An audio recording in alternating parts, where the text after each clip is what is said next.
So I immediately stopped. I said, let's kick on the heater. Let's get it warmed up back up in here so we can get this paint to start to flash off and start to cure. And then we can apply a lighter coat over the rest of these panels and over those fish eyes to get those covered up. These were shallow fish eyes. They weren't real deep. If you get deep fish eyes, you're going to need to sand those out, and that's what you want to try and avoid. This is all part of it, guys. When you're painting in conditions that aren't ideal, you need to make adjustments and correct those things. So I'm just going to put a light coat of paint over here. We're going to let that flash, and that'll help correct those fish eyes from these cold temperatures. But you can really start to see how this color is going to look on this entire vehicle. I can't wait to show you what it looks like with clear coat. This paint actually really had great coverage. So we put 2 coats on, and this is my final coat here where we're doing a drop coat. So I'm moving a little bit farther away from the panel.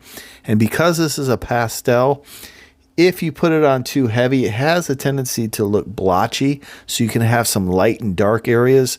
So I'm moving a little bit away from the panel, kind of putting a uniform coat over this entire lift gate, and then we'll do the side, and then we'll be ready for clear coat. So after I put the first coat on just a little bit heavy, I went over it with a light coat just so we get a good base for the second coat, and then we hit it a little bit heavier on the second coat. An important thing to remember is you want to have a nice smooth finish when you lay down your base. You don't want it to be rough or textured in any way. You want to have it nice and smooth. That's going to allow your clear coat to lay down a little bit better, flatter, and give you that nice smooth finish in your clear coat. It's not as important when you're spraying a solid color, but if you're spraying high metallic finish, you want to make sure you're overlapping those passes about 80% because you want that metallic to go on nice and uniform.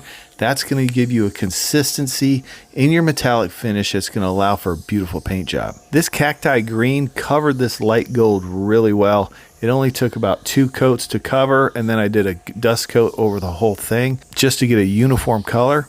And it's always important to check your edges to make sure you got everything covered. If you need to get a light, get in there and look it over really well, especially on a color change. Now we're going to finish up the base here, and then we're going to move right into the clear coat. And I'm using a new clear coat for this overall paint job. I'm using the Sherwin-Williams 740. It's FC 740. It's supposed to have a little bit of a deeper finish and a little more solids in the clear coat, so it should be a little bit more durable than the FC 720. The nice thing about this is my wife's vehicle, so I'll be able to give you an update on the durability of this clear coat as time goes on. Try some different clear on this overall. We're using the Finish One FC 740.